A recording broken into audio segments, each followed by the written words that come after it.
Bonjour à tous, merci de participer à cette masterclass sur, du déchet à la ressource, comment penser sa démarche d'économie circulaire à l'aune du cadre réglementaire.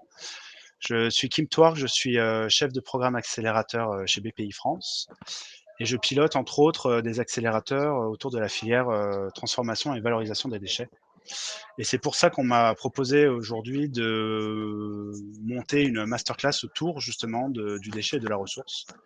Donc j'ai proposé à un de nos partenaires, Mater Avocat, Juliette Roquette, qui est à côté de moi, d'intervenir, sous l'angle réglementaire. Parce qu'il y a effectivement pas mal de réglementations qui sont passées dernièrement. Elle va vous refaire un petit panorama, de tout ce qui existe et de pouvoir vous permettre un petit peu de repenser, comment vous, en tant qu'acteur, de la chaîne de valeur, vous pouvez vous insérer dans cette démarche, voilà, d'économie circulaire, déjà de quoi on parle et cetera.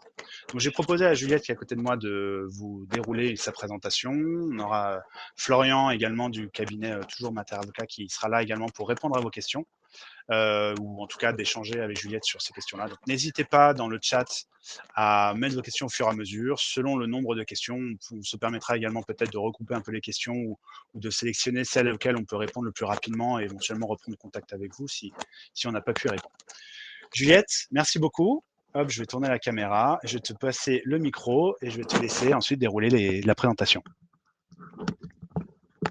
Merci beaucoup Kim pour cette introduction. Bonjour à tous et bienvenue à nouveau dans cette masterclass intitulée Du déchet à la ressource, comment penser sa démarche d'économie circulaire à l'aune du cadre réglementaire. Donc, Kim m'a présenté. Je voulais simplement vous dire que je suis accompagnée effectivement par Florian Vincent, qui est juriste au sein du cabinet, que je remercie beaucoup pour son aide dans la préparation de cette intervention. Et vous dire que mes coordonnées sont à l'écran dans l'hypothèse où à l'issue de la présentation, vous souhaiteriez soit avoir les slides, soit qu'on vous transmette les textes qu'on va citer, dans la mesure où on sera obligé de les, compte tenu du délai imparti, de les parcourir de façon extrêmement rapide. Nos 3 objectifs pour cette masterclass sont les suivants. Le premier, c'est de revenir ensemble sur la notion d'économie circulaire. Pourquoi? Pour faire prendre conscience de ce que la transition vers une économie circulaire, elle implique tous les acteurs économiques à tous les stades de la vie du produit puis du déchet, et que l'économie circulaire n'est donc pas seulement, même si c'est aussi l'économie du déchet. Le second objectif, c'est de revenir ensemble, comme Kim le disait tout à l'heure, rapidement et bien sûr avec une vision qui ne se veut pas exhaustive sur une partie du cadre réglementaire en matière d'économie circulaire. Le message ici, c'est de se dire que penser sa démarche d'économie circulaire à l'aune du cadre réglementaire, c'est d'abord savoir situer son activité au sein de ce cadre réglementaire, de le comprendre, sachant qu'il est de plus en plus foisonnant et complexe, et de l'anticiper. Et déjà, faire tout ça, savoir où on se situe, savoir maîtriser son cadre et l'appliquer, c'est beaucoup. Et le troisième objectif qu'on se donne, c'est d'essayer de vous convaincre que ce cadre réglementaire, il peut également servir de point d'appui d'une démarche volontaire en matière d'économie circulaire. Que donc penser sa démarche d'économie circulaire à l'aune du cadre réglementaire, c'est également utiliser ce cadre réglementaire comme une opportunité. Et on essaiera de l'illustrer en prenant 3 exemples de textes récents qui créent de nouvelles obligations en matière de reporting extra-financier et face auxquelles vous, en tant que chef d'entreprise, vous avez le choix entre soit simplement remplir l'obligation légale, et c'est déjà beaucoup, soit utiliser cette obligation légale comme le point de départ d'une démarche volontaire plus ambitieuse. Si on commence par la notion d'économie circulaire, un mot avant même de dire ce que c'est revenir sur pourquoi est-ce qu'on en parle. Le point de départ est simple.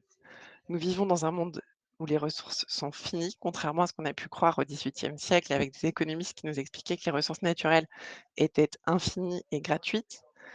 Et donc, à partir du moment où on est dans un monde fini, l'objectif de l'économie circulaire, c'est de découpler la croissance économique des prélèvements sur les ressources qui sont vierges et non renouvelables. Et ceci, ça passe par une transition totale vers de l'économie linéaire, extraire, produire, consommer, jeter, vers une économie circulaire. qui prend appui sur un moyen simple qui consiste à préserver la valeur des produits, des matières et autres ressources dans l'économie aussi longtemps que possible. Cette, notion de valeur, elle ne vient pas de moi, elle est issue de l'article 2.9 du règlement taxonomie, qui est le règlement européen sur les investissements durables et on s'est dit que cette notion de valeur, en cette journée des entrepreneurs, autour du thème de la fierté, elle devrait vous parler. Ce qu'on veut vous dire, c'est que l'économie circulaire, ce n'est pas forcément la décroissance, c'est aussi créer et capter cette valeur. Une transition totale qui implique forcément tous les acteurs, du fabricant dans la conception de son produit, au distributeur qui a un rôle clé à jouer à la fois dans la logistique ou sur des enjeux d'emballage, au consommateur dans son acte d'achat, dans la façon dont il utilise les biens qu'il achète, mais aussi au gestionnaire de déchets qui a un rôle clé et sans lequel la valorisation des matières ne serait simplement pas possible. Donc une transition qui implique tous les acteurs à tous les stades de la vie du produit. Et cette transition, elle se déploie comment? À travers une multiplicité d'actions, dont des exemples figurent à l'article 13 du règlement taxonomie, puisque le législateur européen définit dans ce texte des exemples de contributions substantielles à l'économie circulaire. En matière de fabrication et commercialisation, il s'agit par exemple d'accroître l'utilisation de matières secondaires. En matière de consommation et d'utilisation, d'augmenter la durabilité et la réparabilité. Ou en matière de gestion des déchets, de réduire au maximum, au minimum plutôt, l'incinération des déchets et à plus forte raison, leur enfouissement. On reviendra sur ces notions.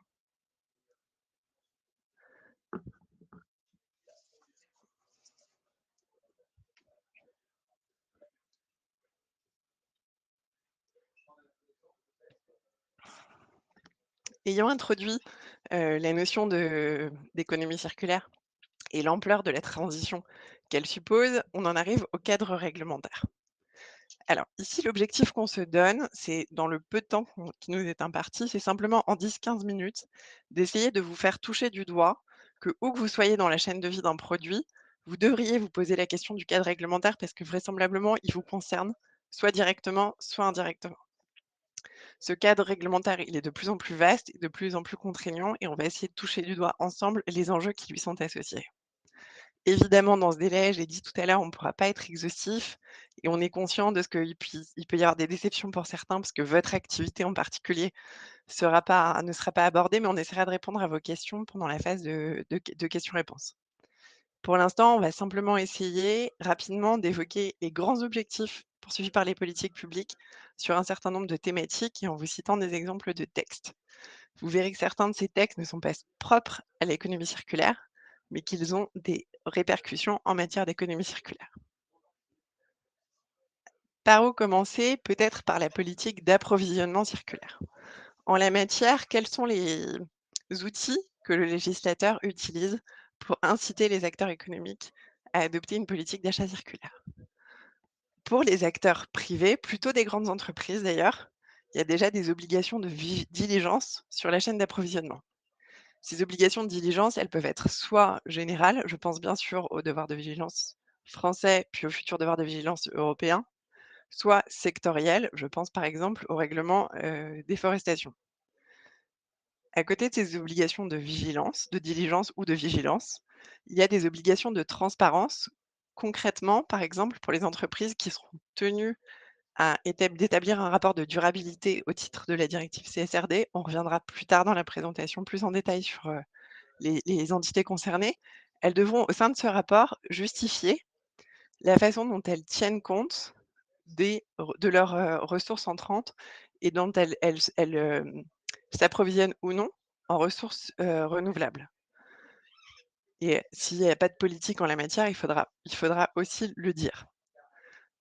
Ça, c'est pour les acteurs privés. Les acteurs publics ne sont pas en reste, puisqu'ils se voient imposer, depuis la loi AGEC, des objectifs d'achat de produits issus de ressources circulaires, notamment matières recyclées ou matières issues du réemploi, qui donnent lieu, là aussi, à un reporting.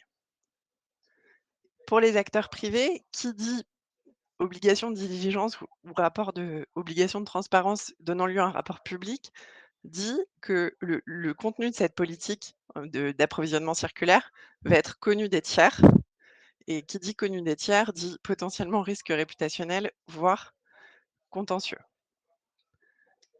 Après l'approvisionnement, 2 mots sur, l'éco-conception et peut-être avant tout rappeler ce que c'est que l'éco-conception aux yeux du législateur. Il s'agit de prendre en compte les caractéristiques environnementales tout au long du cycle de vie du produit dès sa conception. Dans ce domaine, la principale idée à retenir, c'est qu'on est en train d'opérer un complet changement de paradigme d'une notion qui relevait plutôt de la démarche volontaire et qui est en train de devenir une obligation légale. Je vais passer sur les obligations, en la matière qui ont été édictées au niveau français parce qu'on en reparlera à un autre moment. Par contre, s'il y a un point à retenir pour vous, ce sont les ce qui est en c'est ce qui est en train de se passer au niveau européen, sur ce sujet. Avec, d'une part, un règlement éco-conception qui a une vocation générale. Ce règlement, il signifie quoi? Il signifie que tout produit mis sur le marché de l'Union européenne d'ici quelques années devra respecter des exigences de durabilité, que ce soit au regard de l'incorporation de matières secondaires, de sa durabilité, de sa réparabilité, de sa recyclabilité et ça, ce serait une condition de mise sur le marché. Ça veut dire que sans respecter ces conditions-là, il y aura simplement plus de marché possible.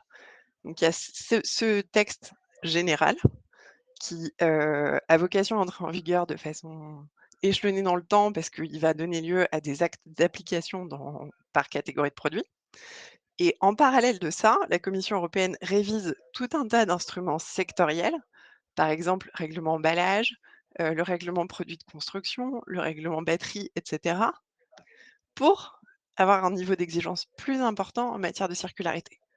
Donc, ce qui est en train de se passer à l'échelle de l'Union européenne, c'est que, en fait, tout le droit des produits est en train d'être revisité pour tenir compte de l'impératif de circularité.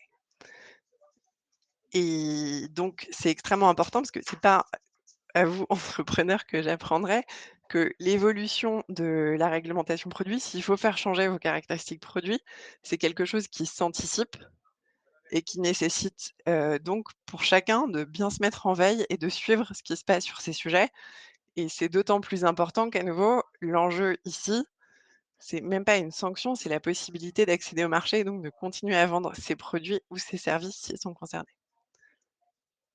Après l'éco-conception, donc une fois que le produit, est conçu, fabriqué et qu'il s'agit de le vendre et de le commercialiser, là, on assiste à une multiplication des obligations d'information du consommateur. L'objectif du législateur, c'est d'assurer la bonne information du consommateur pour qu'il puisse, consommer de façon durable et d'autre part, de préserver la concurrence loyale entre les entreprises. Pour ça, on multiplie, les mentions obligatoires sur les aspects de durabilité des produits. Ça s'est déjà traduit au niveau français par la nouvelle obligation d'information sur les caractéristiques environnementales de certains produits et ça va se traduire à plus forte raison au niveau français par l'affichage environnemental qui est issu de la loi Climat et résilience, aujourd'hui à l'état d'expérimentation, mais qui a vocation à imposer un affichage environnemental général sur tous, les produits. En parallèle de ces efforts au niveau français, au niveau européen, le règlement éco-conception dont on parlait à l'instant va lui aussi imposer des obligations d'information sur les caractéristiques environnementales du produit, qui seront attachées au produit par le biais d'un passeport produit. Donc ça, c'était pour le volet mention obligatoire. Toujours au stade de la commercialisation du produit, il y a tout le sujet des mentions volontaires et là-dessus, l'actualité, c'est qu'on assiste toujours dans ce souci de protection du consommateur d'une part et de concurrence loyale entre les opérateurs économiques d'autre part, un renforcement assez impressionnant de, l'encadrement des pratiques commerciales pour lutter contre, l'éco-blanchiment. Au niveau français, ça s'est déjà traduit par, la loi Climat et résilience qui a permis de faire couvrir l'éco-blanchiment, de l'intégrer dans le cadre des pratiques commerciales déloyales.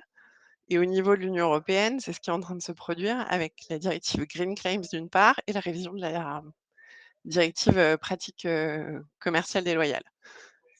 Donc ça, c'est d'un côté, l'encadrement des pratiques commerciales, donc ce qu'on peut dire de façon volontaire de son produit et de l'autre côté, on assiste à, un encadrement législatif de la façon dont on peut ou pas employer certains termes de façon précise. Je pense à la mention, biodégradable ou à la mention recyclable et la réalité de ce qu'on met, derrière tout ça. Ça, c'est un point d'attention assez fort, parce qu'il y a eu des tests qui ont été faits et par la Commission européenne et par la DGCCRF sur, au fond, quel est aujourd'hui, l'état du respect ou non de ces dispositions par les entreprises et les constats sont un peu alarmants et les risques contentieux, ils sont réels. Donc, il y a une vraie recommandation d'essayer de se former sur ces sujets, notamment les équipes, marketing et cetera, qui sont pas toujours les plus au fait des ou les us des risques juridiques parce que le risque, contentieux réputationnel, il est réel. Donc voilà pour ce qui était la protection du consommateur. Une fois le produit, vendu et en s et il vit sa vie et donc qu'est-ce qu'on peut dire? Qu'est-ce qu'on peut dire des efforts qui sont faits sur le plan législatif pour essayer de prolonger la durée de vie des produits? Concrètement, ce dont on parle quand on parle d'allongement de la durée de vie des produits, c'est essentiellement de réparation ou de réemploi. C'est un sujet qui est difficile. C'est le cœur du sujet parce que je vous le disais tout à l'heure, l'objectif qu'on se donne, c'est d'essayer d'allonger la durée de vie, des produits au sein du système économique. Donc c'est un enjeu majeur. En même temps, c'est un sujet qui est difficile pour plein de raisons. Des raisons de coût et de rentabilité des modèles économiques, des raisons logistiques. C'est très compliqué de passer d'une logistique faite pour un modèle linéaire à une logistique, circulaire. C'est compliqué aussi pour des raisons juridiques et normatives. Quels sont les standards?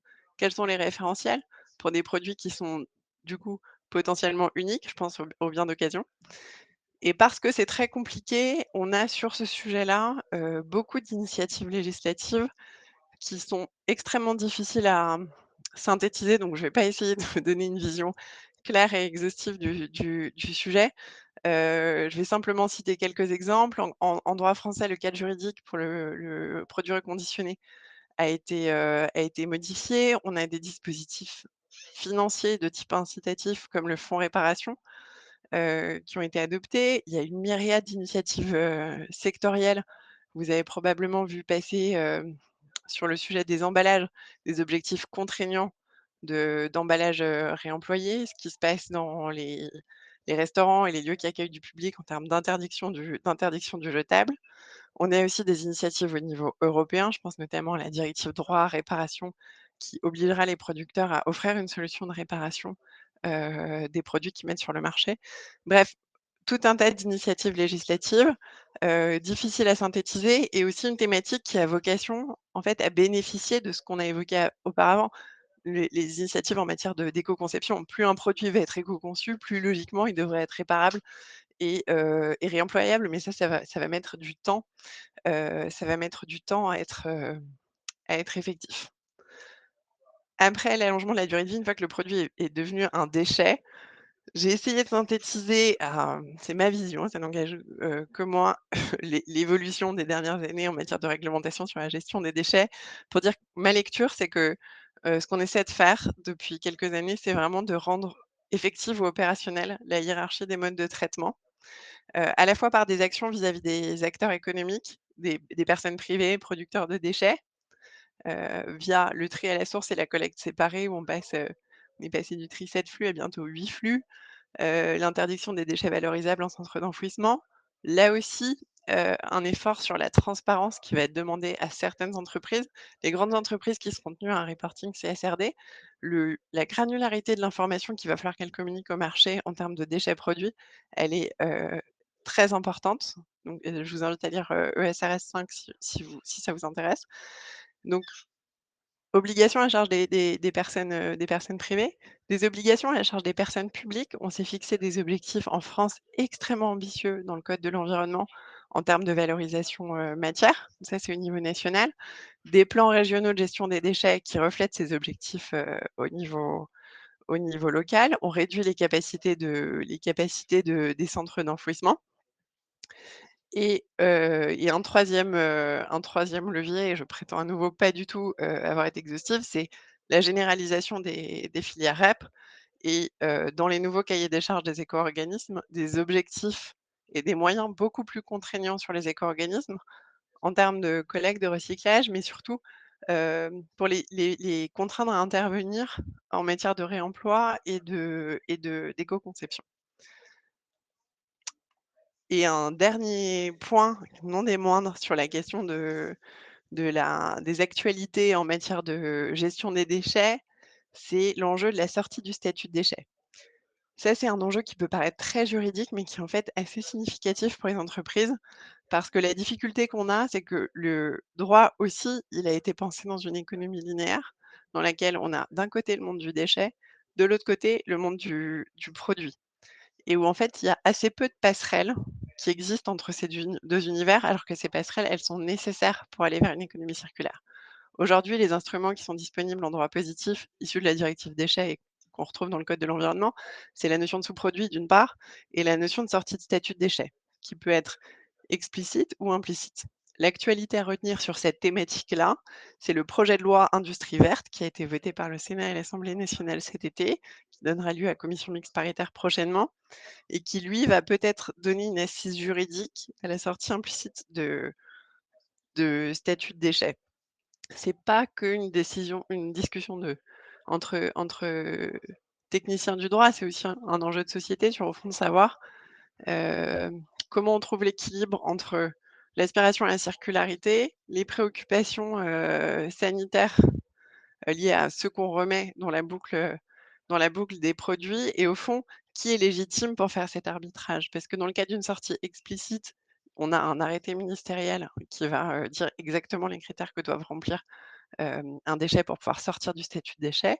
Dans le cadre d'une sortie implicite, la logique, elle est inversée, c'est-à-dire qu'on fait confiance à l'acteur économique, mais sous sa responsabilité et charge à lui de pouvoir, démontrer que les conditions sont satisfaites, de prouver que ce qui a été un jour un déchet remplit toutes les conditions pour redevenir un produit, notamment qui est conforme à la réglementation produit, qui ne contient pas de substances dangereuses, et cetera.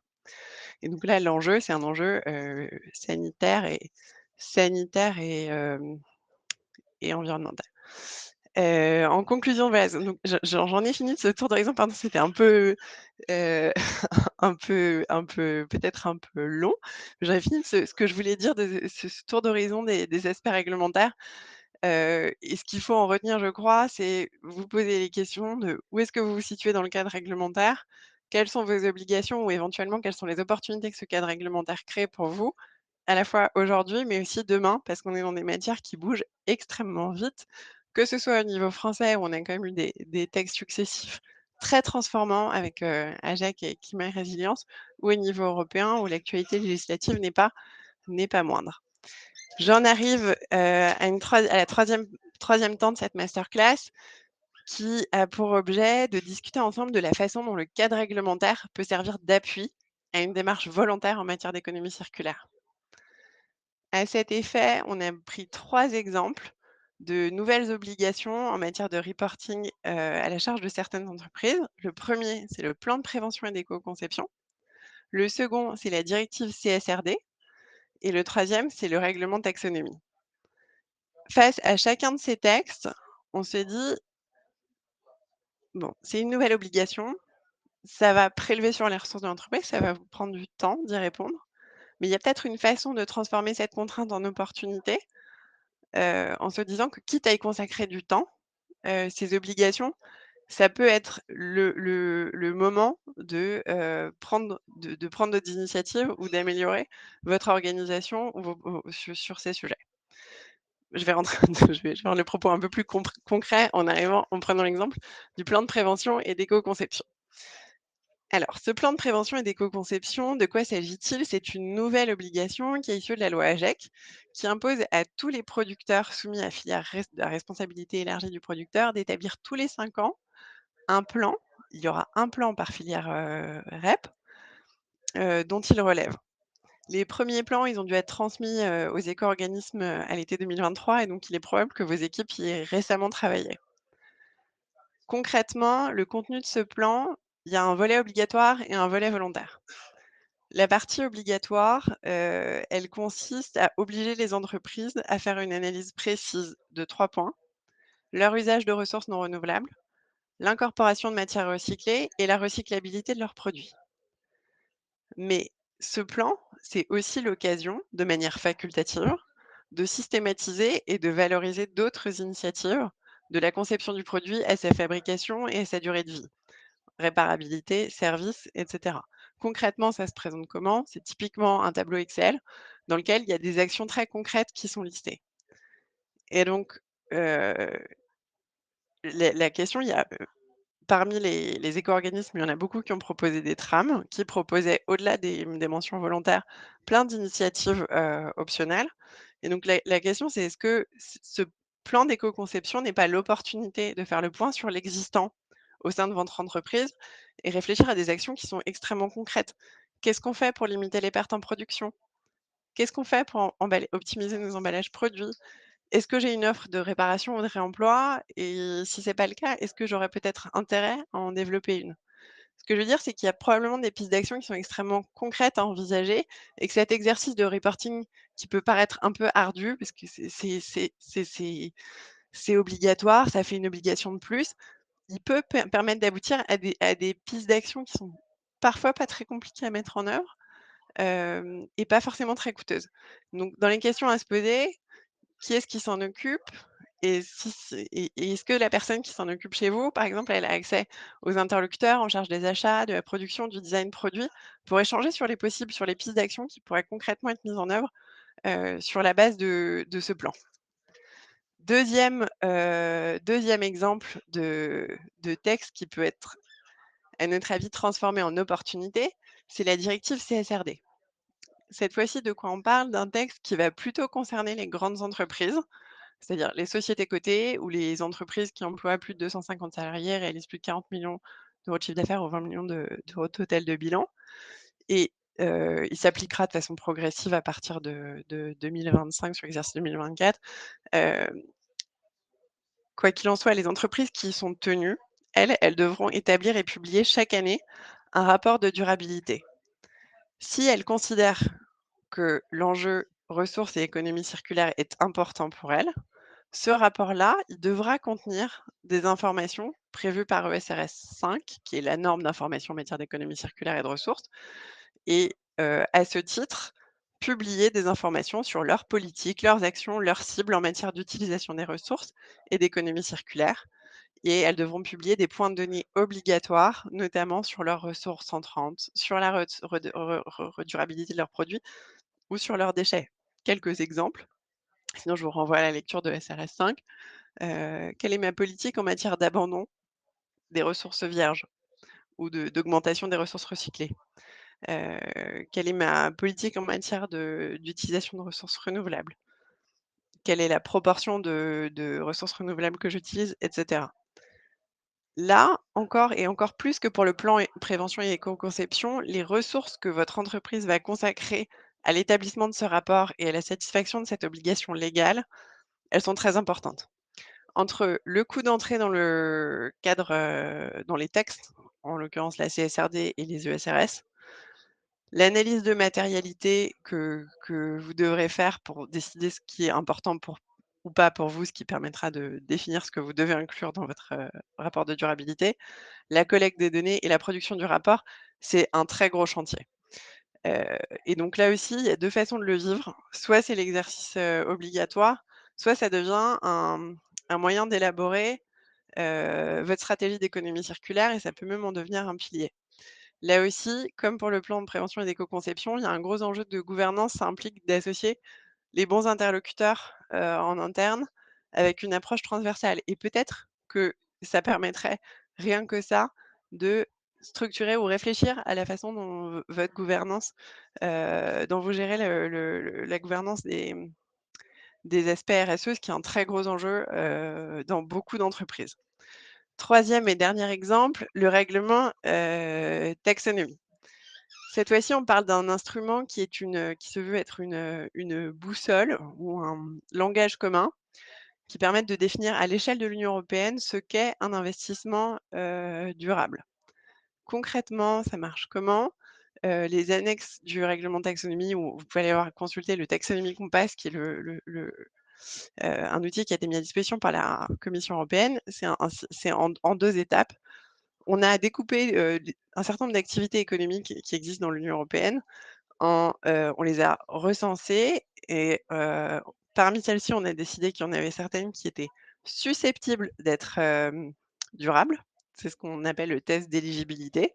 Donc celles-ci, elles sont recensées dans les annexes ou dans l'outil taxonomie qu'on passe, à condition de satisfaire un certain nombre de conditions, qui sont les critères d'examen technique, qui sont listés, dans ces annexes. Donc juste retenir que l'idée, c'est qu'une activité, elle peut être durable au sens du règlement taxonomie si d'une part, elle figure dans ces annexes, elle est ce qu'on appelle éligible et d'autre part, elle est alignée, c'est-à-dire elle remplit en plus les critères d'examen technique. Il y a 2 cas de figure dans lesquels vous pouvez être concerné par le règlement taxonomie. Le premier, c'est si vous êtes une entreprise soumise à la CSRD. Dans ce cas-là, vous aurez également l'obligation de produire un rapport au titre de taxonomie dans lequel vous direz: «Tel est le pourcentage de mon chiffre d'affaires, le pourcentage de mes OPEX et le pourcentage de mes CAPEX qui sont, durables au sens de cet outil».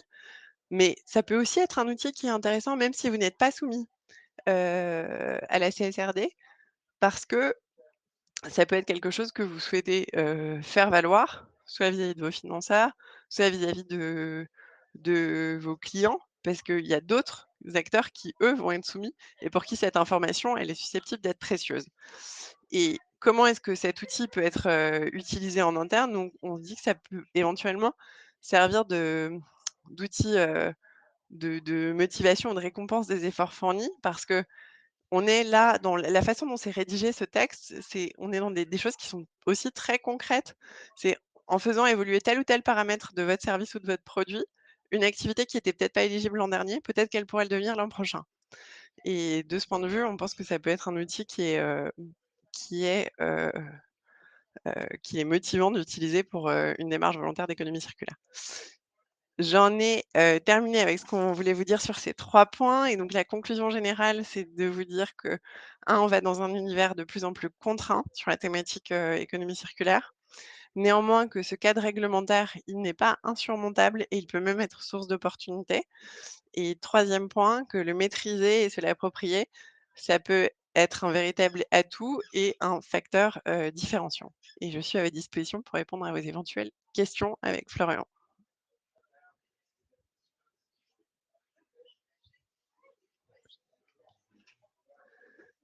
Pas de questions. Et du coup, moi, est-ce qu'on a des questions? Ok. Pas de Moi, questions pour l'instant. bien que tu répondes à ma question. Oui. Je suis intéressé de savoir comment toi, en tant que juriste, pourquoi tu as choisi cette spécialisation et le type de mission un peu pour lequel on fait appel. C'est intéressant de savoir aussi pour là où sont peut-être les barrières ou ce qui fait qu'il y a des verrous juridiques comme ça. Alors 2 questions très différentes. Mon mon parcours personnel, moi j'ai une formation initiale en droit des affaires très classique. Je faisais des fusions-acquisitions et du contentieux dans un très grand cabinet.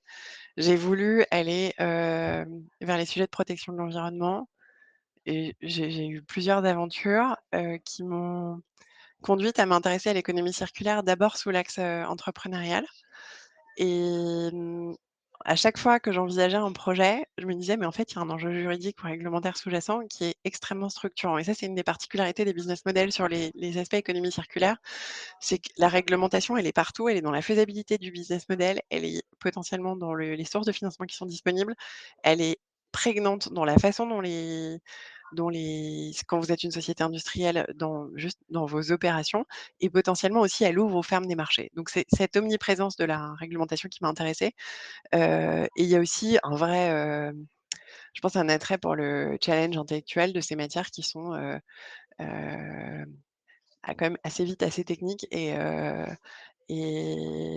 assez arides et puis surtout, beh, l'envie dans les facteurs motivationnels, c'est l'envie d'accompagner des entrepreneurs qui essaient de trouver des solutions, de trouver des business models, sur ces sujets qui, à nouveau, sont pas simples et c'est quelque part, c'est facile d'être dans ma fonction d'expliquer comment la règle fonctionne, Ce qui est difficile et ce qui est vraiment transformant, c'est ce que vous faites tous les jours en essayant de trouver des business models rentables sur des sujets qui sont compliqués. Donc voilà pourquoi Matter existe et pourquoi est-ce qu'on a choisi cette spécialité. C'est quelque chose qui nous anime fort d'essayer d'accompagner les entrepreneurs, sur ces enjeux. Et la deuxième question sur le type de sujet qu'on traite, en fait, c'est extrêmement, varié. On intervient à la fois, pour des c'est pour ça qu'on a voulu insister tellement sur le fait que la réglementation économie circulaire, c'est pas que c'est l'aspect déchets bien sûr, mais c'est pas que ça. Pour des, pour des producteurs ou des distributeurs qui se posent des questions sur, justement leurs obligations au regard du cadre réglementaire, on peut intervenir pour, des acteurs de la valorisation des déchets qui ont des sujets dans le cadre de filières REP. On peut intervenir, pour, des entrepreneurs à des stades beaucoup plus jeunes qui justement se disent: «Mais, au fond, comment est-ce que ce cadre réglementaire il va, soit me servir, soit me desservir? Qu'est-ce qu'il faut que j'anticipe?» Voilà, je sais pas si ça répond à ta question, Kim. Merci. Alors on est peut-être y aura-t-il un moyen de récupérer la présentation? Bien sûr, volontiers. Moi je n'ai pas votre, contact et je ne crois pas qu'elle soit sur le site. Je pense qu'elle sera publiée, elle sera accessible D'accord. après.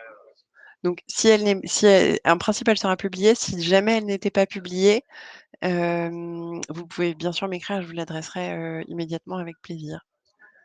Et les succès comme Circuleg, est-ce qu'ils exploitent des points particuliers juridiques parmi ceux que vous avez expliqués? Circuleg, alors là, pardon, est-ce que vous Alors, Circulaire, ils font du recyclage justement, ils réutilisent les coquilles d'œufs d'accord, et les réutilisent pour en faire de nouveaux matériaux. Alors, je ne saurais pas dire exactement lequel. d'accord. Alors sans connaître, l'entreprise et leur sujet, j'aurais du mal à répondre à la question, j'en suis désolée. C'est une bonne nouvelle, c'est quand même quand on est une petite start-up avec une raison d'être et qui travaille sur des produits éco-conçus, avec une logique circulaire, comment on peut aborder ça? Quels organismes peuvent nous aider à aborder la réglementation? Hem, alors dans les ressources possibles, il y a souvent des fédérations, il y a des regroupements de start-up. Alors j'ai c'est un peu difficile de vous répondre de façon précise sans avoir une idée plus précise de l'écosystème dans lequel vous êtes, mais dans les acteurs qui aident beaucoup sur les aspects réglementaires, il y a les fédérations professionnelles, qui sont pas toujours des fédérations, sectorielles. Ça peut aussi être, des associations de start-up ou d'acteurs plus jeunes. Il y a des associations qui se lancent, sur des thématiques, comme la consigne, par exemple, qui sont des sources d'informations, très importantes pour leurs, adhérents. Si je ne sais pas si vous êtes incubé, mais les incubateurs, parfois, ils aident aussi sur les aspects réglementaires et puis vous pouvez aller voir, des conseils juridiques, mais je comprends que votre question présupposait que vous cherchiez d'autres modes d'accès. Meubles et IoT, Internet of Things. Alors quelle est la question?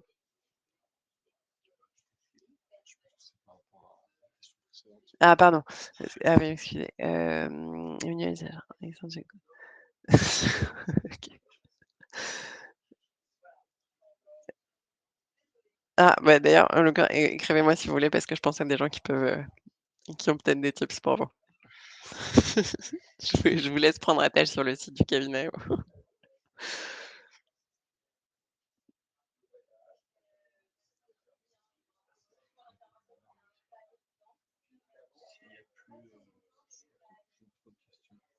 Ouais. Oui, bah, Emmanuel, n'hésitez pas vraiment à m'écrire si vous voulez. Et s'il y a pas d'autres questions, est-ce qu'on clôture ici? Je vous remercie beaucoup, pour votre attention. Merci à nouveau, Florian pour, ton aide dans la préparation et merci Kim, de nous avoir, accueillis aujourd'hui. Merci, bonne journée à tous.